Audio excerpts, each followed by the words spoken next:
All right, we are back. Peanut Gallery. Let's talk about the booking styles of Billy or William Patrick Corgan. I'm going to call him Billy. He doesn't deserve to be called by his real name. Anyways. He's so mean. You're so mean. So anyways, of course, as we all know, William Patrick Corgan is a big wrestling fan. He is. Not only is he the lead singer of the Smashing Pumpkins, which, you know, that would be another conversation for another day, but he also has a very, very high interest in professional wrestling. And he has for a very long time.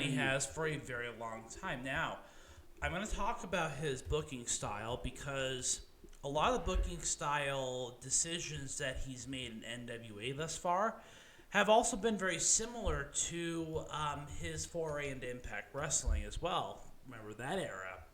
That really fun and interesting era of Impact Wrestling that we just don't want to go back to. So Billy Corgan, as a promoter, is responsible for NWA's current iteration. He is responsible for the way in which the NWA is run today. He got rid of the whole territory system of the NWA. He allows some wrestling promotions to still promote under the NWA name, but he turned NWA from a governing body of wrestling into an independent wrestling promotion. Now, with that being said, there are a lot of flaws within the booking style of Billy Corgan.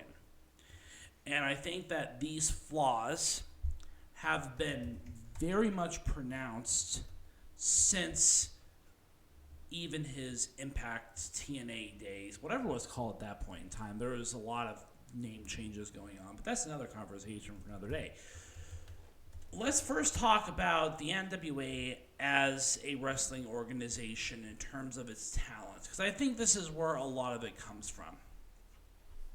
When it comes to the NWA and its talent, there's two different tiers, and when we talk about independent wrestling in general, we talk about these two different tiers of wrestlers that appear within independent wrestling promotions. There's one side where you have the indie stars that have never been featured on any television, let alone national television, right? So you have this whole cohort of individuals who are trying to get on national TV for the first time. They're trying to make a name for themselves. On the other side, you have the legends, the people that have been in the business for a long time, the people that have been in the game for so long that these major wrestling promotions almost do not see them as viable champions. That's kind of the independent wrestling scene today. Now, there is this third growing, I'm going to call it like maybe a middle class of wrestling, where there are these guys who are well known because they have wrestled in major wrestling promotions, but choose not to wrestle for those organizations. Like, let's take, for example, your Matt Cardonas. Like, they're healthy enough, they have the energy to not be, like, wrestling for a major wrestling promotion, but they are not old like some other people are, right? So there are, I guess there are like 2.5 different classes of wrestling. Mm-hmm. When it comes to the NWA, I can tell that Billy Corgan is all about the presentation of this promotion. He is, so if you go to the next picture, he talks about very specifically how the NWA has this feel about it. You have the ring, you have the stage setup, you have... It just permeates throughout this particular promotion. For Wrestling Lesson, a lot of what you see here will be tied into what I'll be talking about. Right. But I'm talking about the presentation. Yeah, no, the physical presentation is actually going to be involved with what I'm talking about. When it comes to the physical presentation, Billy Corgan is really good at the presentation of this product. But with the presentation of this product, if you're trying to reach an audience of people, if you're trying to build an audience of individuals, you need to follow up this presentation with some backstory. And when we're talking about these 3 different tiers of professional wrestling, or I guess 2.5 tiers, because really there's that tier that is already established, and you kind of go whichever way you want to. But what I really want to focus on is that first tier, the independent wrestlers who have absolutely no time wrestling on national television. Where the NWA fails, and where Billy Corgan fails, because this is not just a Billy Corgan thing. It is a Billy Corgan thing. It's not a NWA Billy Corgan thing. It's also a TNA Billy Corgan thing. Billy Corgan is not very good at building stars. He's not. He is absolutely not, and bite me with that. He is not good at building stars. And I'll give you a couple reasons as to why he is not good at building stars. So, again, I talked about these 2 divisions within independent professional wrestling. You have the older established stars, or maybe not as old established stars. You got your Matt Cardonas. You have your Trevor Murdochs. You have your Nick Aldises. You have these stars that have come from different promotions that bring their star power into the National Wrestling Alliance, which is all well and good. But Billy Corgan had nothing to do with the buildup of these stars. They did it on their own. They did. They absolutely did. And then, on the other side, if you go to the next, just go to the next picture, I'm not really...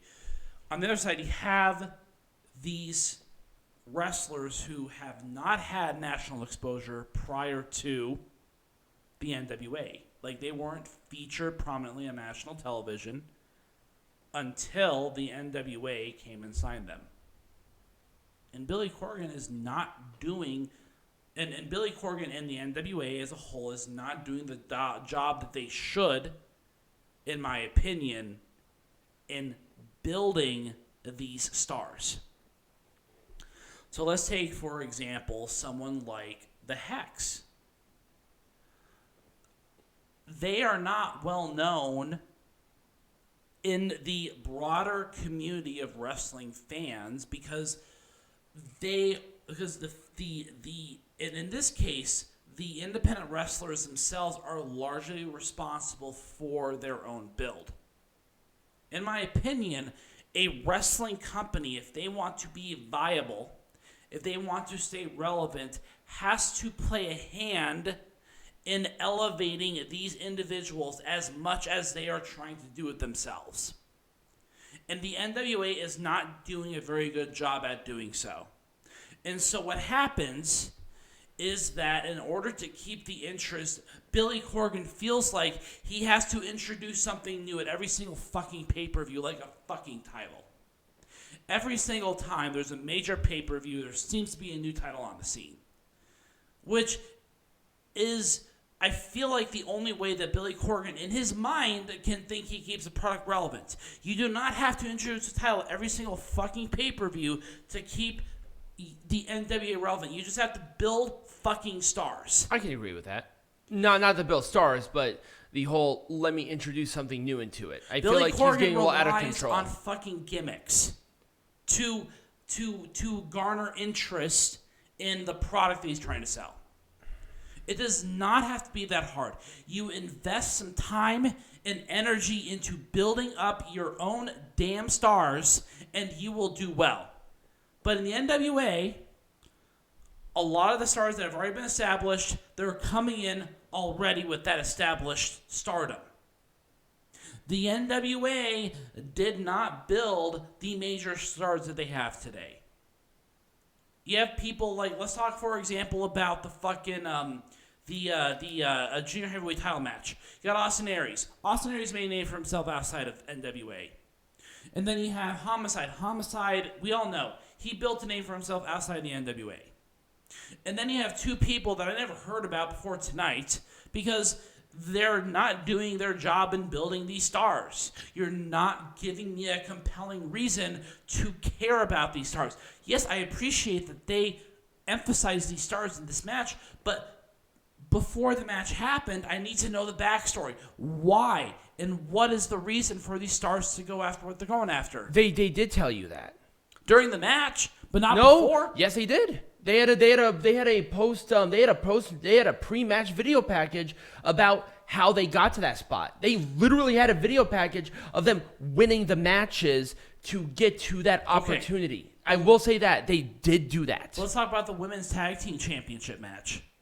Who the fuck were the opponents? I will say they did not do well on that one. I will agree with you on that one. Also, by the way, both members of the Hex were on national television before the NWA.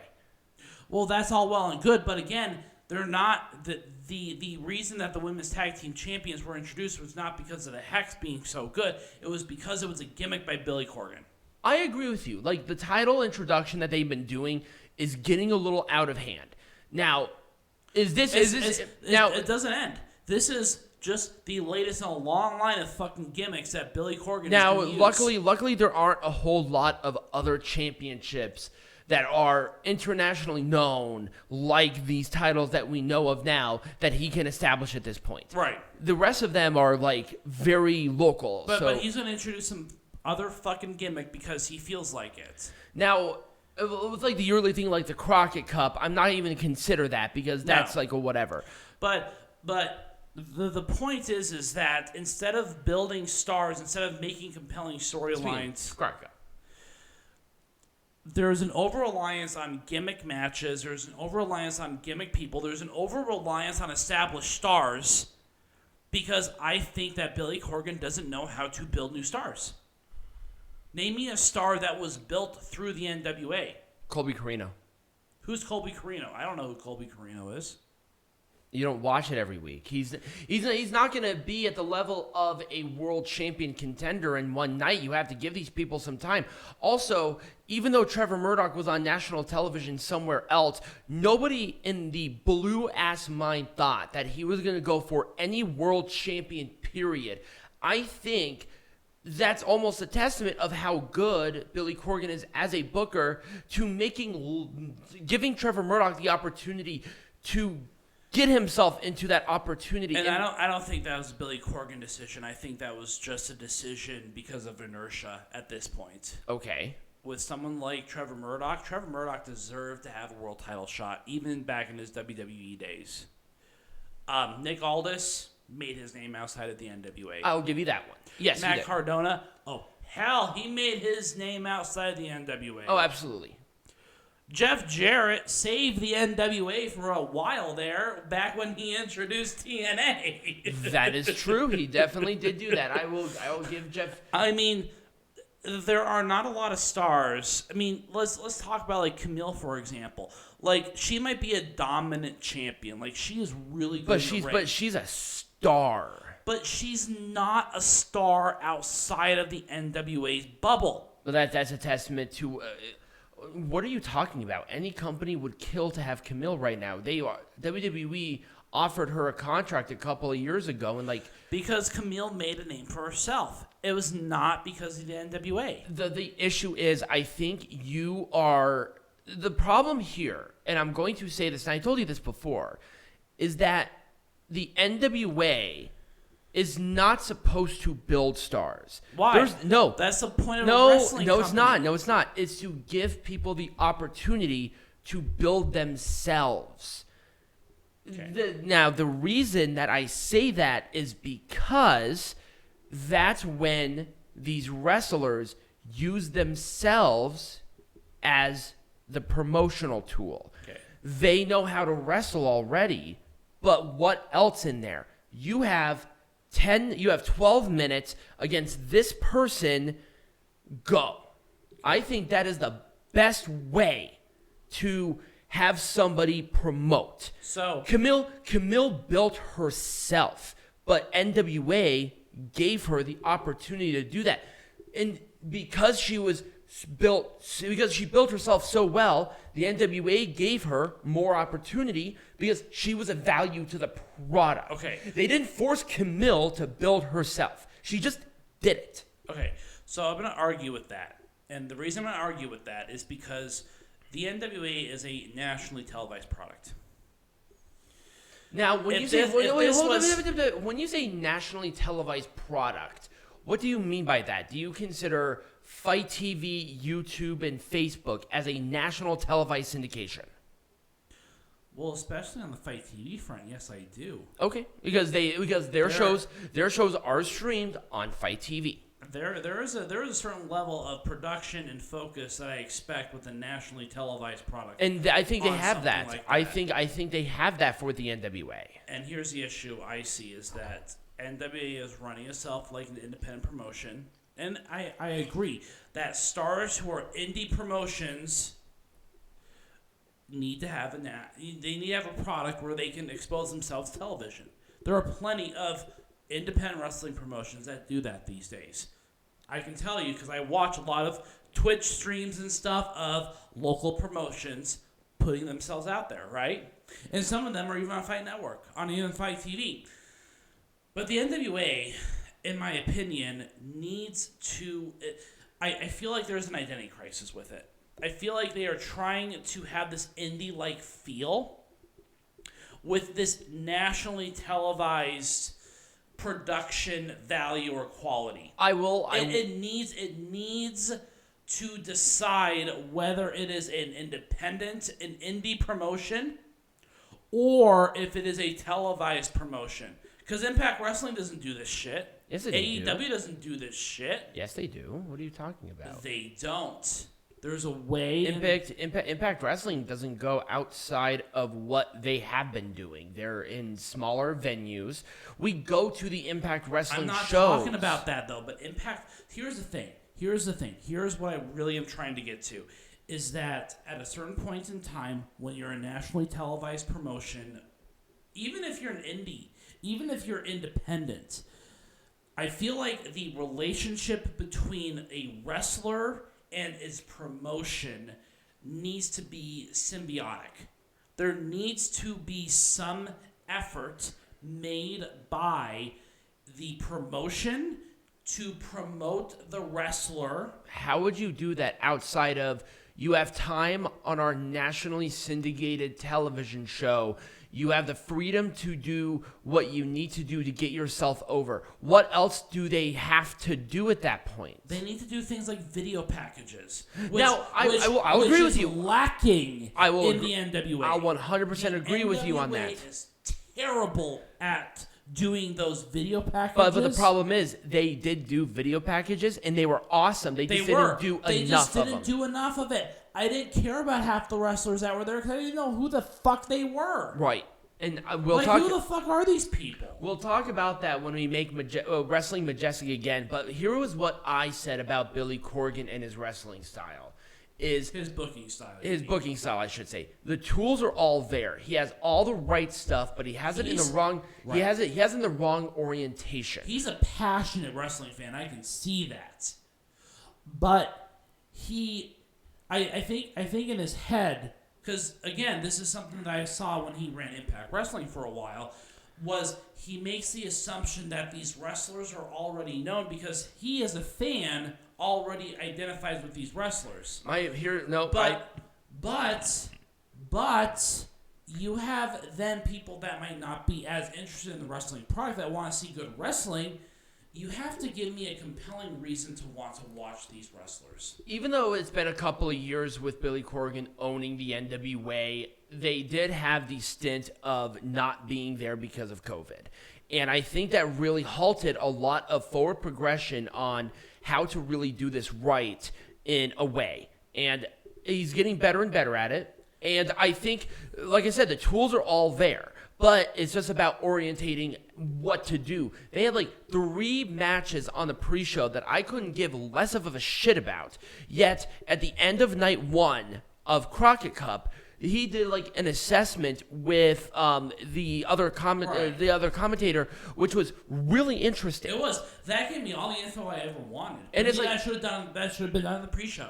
I agree with you on that. Like I said, he has all the tools, and he has the knowledge, he has the experience, and I will say with Impact Wrestling, I'm not even going to consider that a part of his lineage because he had the issue with the Dixie Carter crutch. But But a lot of the issues that he's facing with the He NWA was very no, similar. is not. He was. He was lied to with Impact Wrestling. He was investing within the company with the expectation of taking it over at some point in time, but Dixie Carter, behind his back, said no. She gave him the senior producer thing, buying into the product without doing it. That's why that lawsuit happened. So, but the point is, I mean, I'm just going straight to the point, is that I think Billy Corgan is approaching it too much. So you have this business, and then you have the fanboy perspective. Vince McMahon is all business when it comes to wrestling. I will say he doesn't. He cares so much about the product that it seems like he doesn't care, right? Well, okay, we gotta. I mean, it's almost been about 21 minutes since we started the segment. Right. So, And so then you got Billy Corgan on the other end, who is so much of a fan. He's a great fan. I mean, he's very passionate about the product. But I feel like in terms of business, in terms of understanding how to build wrestlers, I think that there's a lot of room for improvement. There's room for improvement, but it's not like he's not at his antithesis. We have not seen, Corgan is at the peak of what it is. No. He's definitely not there. It's getting better and better every single time we watch an NWA show. But I would like more from NWA as far as building these feuds goes. Right. We're going to wrap this up in a bow because this has been a really long segment. It's been a really long segment. It really has. Very controversial. Well, this might be like a really good one for a full-blown debate show. Might be, yes. Maybe for next week. I know that Billy Corgan listens to us, so he does. It's not hate towards you, Billy. It's just maybe some room for improvement. We'll talk about that maybe even next week. But when we come back, I'm going to talk about the history of the NWA National Championship. Nice.